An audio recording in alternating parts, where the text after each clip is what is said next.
Hey, so this is a new format. Actually, it's not even a new format. I haven't uploaded in a few years. But, well, I did do something else. But that was on a different YouTube channel that never worked out. Anyways, full disclosure. This is a stolen concept from Polarsaurus Rex. He does this type of video every month where just every game he's played. I thought that'd be cool. I thought that'd just be cool to talk about it. Since the first one I played was Ultimate Chicken Horse. It was a good game. I don't know, it's just like Super Mario Maker as a party game. I think it's cool. I don't got much else to say about it. The best part of this game, okay, this is like peak entertainment. Go to the waterfall map with no like round limit. And just try making like an impossible stage. It's so fun. I beat Crash Bandicoot The Wrath of Cortex. So I was already planning on doing every Crash Bandicoot game this year. And I ended up beating the entire trilogy in December during Christmas break. And I beat The Wrath of Cortex during Christmas break too, because it was like right at the beginning of the month. Like, Wrath of Cortex is one of the most interesting games I've played because of how completely uninteresting it is. Like, at its best, Wrath of like, not at its best in terms of an overall package, but at its best moments. Its best moments are like they're mildly fun. It's a good enough time waster. It's not like a game I'd be like, yeah, that was a good game. It was like, it was okay. And then at its worst, it's like a bit annoying. I mean, I'd rather be doing something else, but like this is okay. Wrath of Cortex is the definition of a 5 out of 10 game. There's nothing to it. It's a complete time waster. The only good thing about Wrath of Cortex is that I was done with it in like 2.5, 3 hours. The only positive is that I didn't feel like I wasted too much time on it. But I already wasted time playing it. It's not worth it. Like the most interesting part about this game was that the mech levels where you do like the Alien 2 mech, the filter that the screen has didn't work. So it was like impossible to tell anything that was going on, and that was the most interesting part of the game. I think it's a bad sign when half of the stages in a platforming game aren't platforming stages. So, you know, good job, Traveler's Tales, Masterful Gambit. Then I also play Pikmin Squared, which is a ROM hack of Pikmin 2 that is basically Pikmin in Pikmin 2's engine, which already, like, my biggest issue with Pikmin 1 is that the AI sucks. Like, the Pikmin AI in Pikmin 1's so annoying. They're tripping all the time. Their pathing sucks. Like, everybody knows the one treasure in the distant spring where you have to get like the massage chair or whatever past the bridge, but the blue Pikmin can clearly just go into the water with it, but they refuse to go in the water and they'll only go through the bridge, so you have to waste time building the bridge anyways. It's already like a phenomenal game based on the fact it is just Pikmin 1 but the AI isn't bad. It's Pikmin 1 but it has no problems. But Pikmin Square also adds a whole bunch of extra content that's just like the coolest thing ever. And I was following this game for like all 3 years of its development. Like, I was there when it started, and it was so cool seeing them like, oh, we're gonna add all these accessibility features, we're gonna add in a randomizer, we're gonna add in an entire new campaign. You know, Louis' Quest is so fun. I have to go back and play Louis' Quest. It was so fun just playing basically another Pikmin game. It's basically Pikmin 1, but harder. but it's an entire new maps. Well, most of them are remixes, but I think is the second. I think this no, they're all remixes.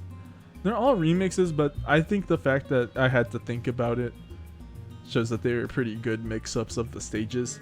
Now, Louis' Quest is very good. I need to replay it at some point. The final boss without the pluckaphone was really annoying. Because I didn't know you could get the pluckaphone from the Smoky Prog when I played it. I figured that out after like watching a YouTube video over it. I'm someone that considers like ROM hacks to basically be video games. So to me, Pikmin Squared is one of the best video games I ever played. Yeah, that's just my perspective. I highly recommend it if you're into Pikmin. It's worth your time. Next it says Crash Team Racing Nitro Fueled.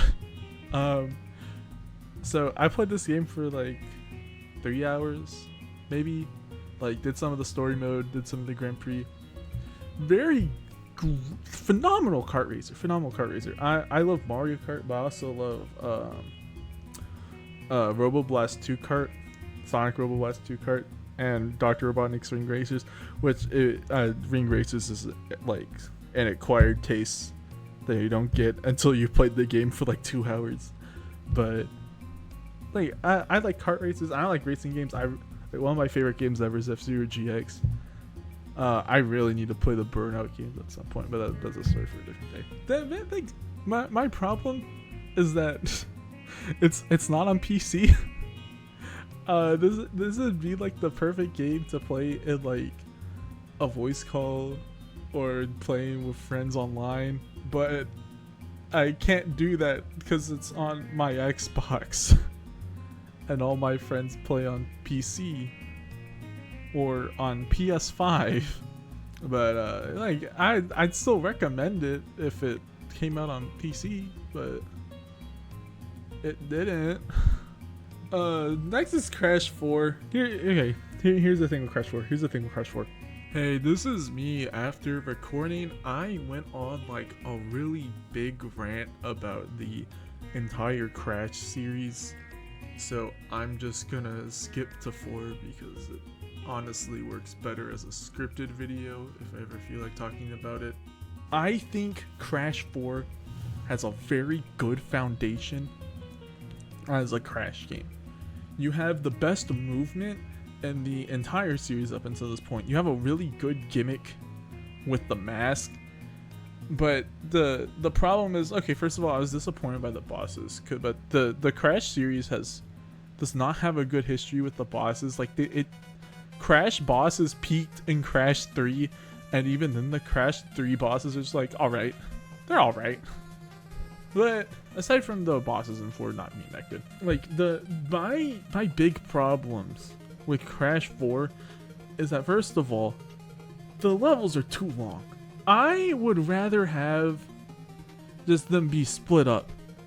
I don't want to be spending 8 minutes in a stage, because that also feeds into the next problem. There's way too much reuse content in it. Even in my casual playthrough, because I know it's like, oh, don't 100% it and you'll have a good time. I was like, I want to do these levels where I get to play as like, because like Tana, Dingo Dial are really fun.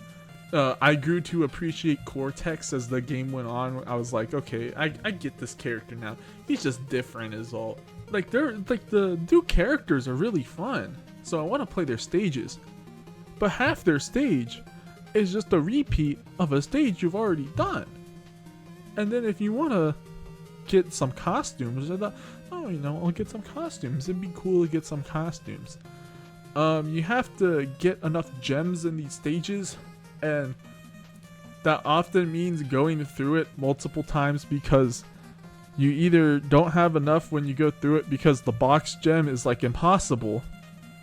I got at least like a few box gems when I wasn't even trying to get them in Crash 1 through 3, and I got no box gems in Crash 4 when I was actively looking for them. And then there's also the inverted stages, which is just an excuse to make it so that instead of needing 4 gems, so that you can either beat it, like do good enough on the stage once, but if you are struggling, you can go to the inverted.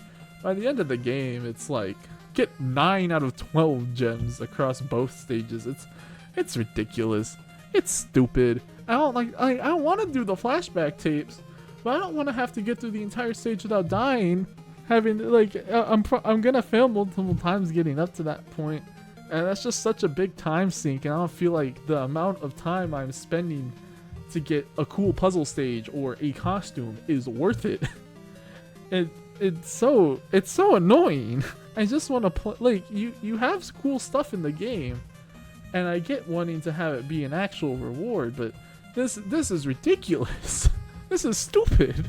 Like there's a good foundation for like a really good video game here, like an excellent like linear 3D platformer. And if I played this back in like 2021 or whenever it came out, I would have been like, this gives me hope for the future of the series, that Toys or Bob can make a really good Crash game next, because what they have here has like a really good foundation. Like the series is dead again anyways. It's not getting a new game for like a decade until somebody's like, I can revive Crash Bandicoot. Now, instead of being like the future of the series, it is just a swan song instead.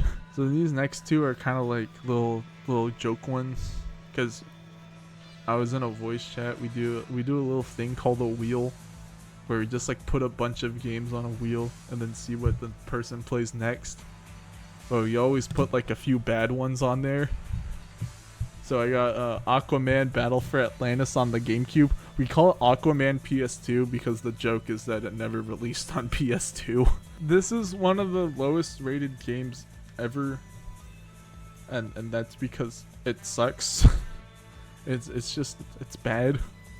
There's nothing else to it. It's just a bad video game that looks terrible, it controls terrible, the presentation is terrible, the music's terrible. And it's just a bad game. I'm sure there's like a big review out there that goes in depth on like why this game is so bad, but I don't care. It's Aquaman PS2. It's not on the PS2. Aquaman Battle for Atlantis. It's so ingrained into my vocabulary to say Aquaman PS2. That isn't even me trying to do like internet funny man bit. That my brain's just rotted. And then after, because it crashed on Dolphin for me. So you're like, okay, we'll spin the wheel again. And then I got Piglet's Big Game on GameCube. It's like it has fun presentation, and it is a perfectly adequate children's game. If I played it when I was like 6, I'd probably think it's really good. But it's Piglet's Big Game. The main reason they wanted me to play it was because of it's like infamous now, like the Eeyore segment where you go into his dream and it's like Silent Hill 2, or that's like what the meme is anyways. But I was like, I'm gonna finish the entire game, and then I did Winnie's segment, and I was like, man, that drained me, I'm going to bed. And then the next day, I was like, hey, do you care if I finish this? I don't feel like, no. So, thanks for not letting me finish Piglet's Big Game. It was, that happened. Next is Mega Man X 16-bit, which is like a fan kind of demake. I'm a really big fan of X1, 2, and 4. They're some of my favorite games ever made. I got into the series last year. I wish I did it sooner. I really like those games, like the first half. X3 is alright. X3 has a lot of problems, but that's a discussion for a different point or a different day. Mega Man X, a 16-bit, is it's one of my favorite games ever made. which feels kind of crazy saying that for a fan game that's just a demake of a game. I'm kind of indifferent towards X8. Like X8 is, to me, just feels like a generic platformer almost, or I guess more similar to just like a regular Mega Man game. Like I played like half the stages in X8. I was like, man, I don't care. I'm already at a disadvantage because X8 is not what I like from the X games. Because what I like from the X games is going like dashing everywhere like a person on crack or something, and just like blasting through the stages like crazy. But I don't really get that from X8. But X8 16-bit, that's what I get from it.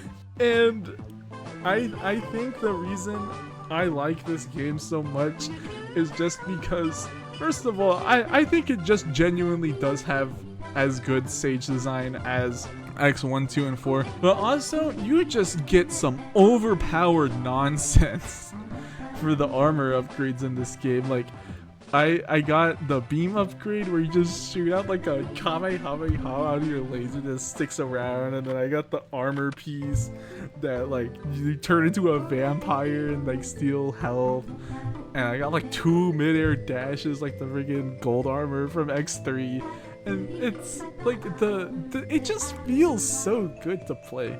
And the bosses are okay. That's actually a problem. My one problem with X8 16-bit is that the beginning of the game, like, I don't think it's bad, but it suffers the problem from X1 where if you're on your first playthrough, finding that first Maverick to beat when you have no upgrades is really hard. Because so these stages aren't too ridiculous. Like, you'll probably die like once or twice on your first playthrough and on some of these stages, or maybe even get a game over if you're bad like me. But it's still manageable. The stages are manageable. They're fine. The stages are completely fine. The problem is that these bosses are just hard. When you have no upgrades, these bosses are hard. Yeah, eventually I was able to like get rid of Earthrock Trilobite, I think his name is. And then I kind of just steamrolled through the rest of the game. Or not steamrolled, it was more snowballed. Wrong analogy. But yeah, it's such a good game. It's such a good game. Like, I guess you could say power fantasy, which kind of makes it sound bad, but I mean that's kind of what the X games are. It's like running through stages, killing everything. Like, it's so good. It's so good. And then you get to the last segment, like, oh my gosh, the final boss kicked my butt, and then I was like, wait, I think I get it. And then I killed them at like the attempt immediately after it using like one sub tank. I felt so good. Very good game. Very good game. I normally, if it was a fan game like this, I'd recommend it if you're a fan of the original thing. But I think this just stands head and shoulders with the rest of the X games that people really like, and it might be better. It might be. I might have to replay it because I did play X1 through 4 twice each. It's one of my favorite games ever made. And then after it is I don't know why I committed to doing this, but I was like, I don't even like Mega Man that much. I know I just gassed up the X games, but I think as a whole Mega Man is like, it's just okay as a franchise. But I was like, I'm gonna beat every Mega Man. So then I'm trying to go through the Game Boy ones. I wanted to get all the classic series done. Well, and X series, but I already finished X series. I wanted to get them both done before I get to the Zero games. But I was like, oh, it's time to play Mega Man 3 on Game Boy. I don't remember a single thing that happened in Mega Man 3 on the Game Boy. It had Punk in it. I like Punk. I got nothing. It was a video game that I played. Kind of not worth it. The next is Dr. Mario 64. I actually enjoyed it more than I thought I would. I thought I was just gonna waste like just have like an okay time for like 40 minutes. But it's actually like I grew to appreciate the Dr. Mario gameplay more when I went up against Rudy the Clown. I think half of the time I spent playing the game was against Rudy, who was just one opponent in the story mode, because I kept dying. But I got a real appreciation of like Dr. Mario as a puzzle game, which I've never had before. Like, I get Dr. Mario now, which I never thought there was anything to get. I thought it was just like an okay puzzle game, but I get it now, like how you like place pills and like what viruses you want to eliminate and when, to make sure that you have all your options covered, and like how to recover from either mistakes or when you just don't have any good placements for the pills. I think it's interesting. And after that, the Mega Man 4 on Game Boy. Okay, technically speaking, I never needed to play Mega Man 1 through 3, like their Game Boy versions, to appreciate Mega Man 4, but like Mega Man 4 on Game Boy is actually a good game. Like, it's actually like, I played it, I was like, you know what? You're alright. You're alright, Mega Man 4 on Game Boy. Like the first 4 stages, like the first half of the game, it was like, I like this more than the first 3, if nothing else. But I think by the time it gets to, I think the first, like, of the Mega Man 5 bosses that I did was Napalm Man, because I knew Napalm Man was like the thing I know about the Game Boy series is that Mega Man 5 is weird, it's like different, and that Napalm Man has a really good stage. That's all that I heard about it. And I played and I was like, yeah, Napalm Man does have a really good stage. This is really fun. I like all the branching paths, and I think all the platforming and combat is really good. And then the rest of the Mega Man 5 stages were also really good. Like, I'm just having a good time.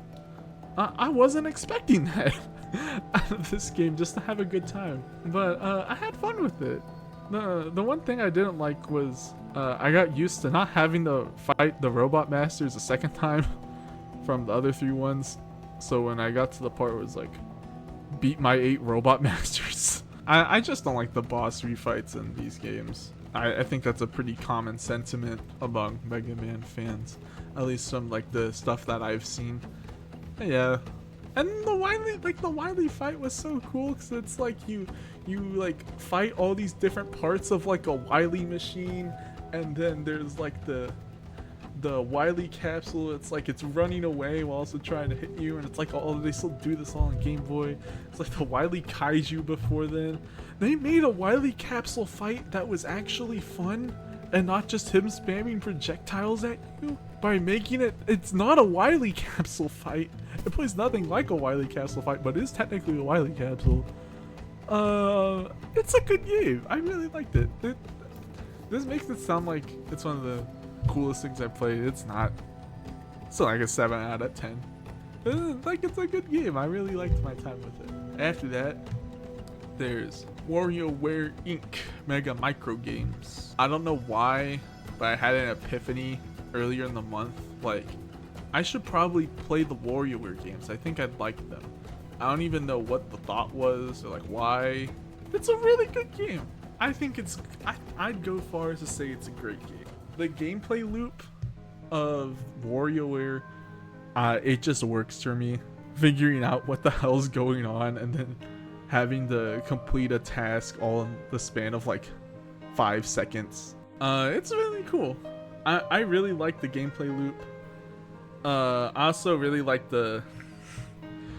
I heard someone say like so retro, but you know, like the early 2000s look, which I mean it came out in early 2000s, but it like actually looks like early 2000s. Yeah, I also really like the WarioWare cast. They're just a fun group of weirdos. My favorite one is Orbulon. I'm a big Orbulon fan. That's it. I like Orbulon. Yeah, I really liked it. And then the game I played after that was WarioWare Twisted. Because WarioWare Twisted is an interesting game to play nowadays, because it only really works on a Game Boy Advance, but the cartridges for it are like $180 USD. So people don't really play it on Game Boy Advance. They usually play it on like a controller with gyro. But I found an iPhone emulator that just does the gyro automatically. Like I don't have to mess with anything in settings, so I played it. And it's so cool.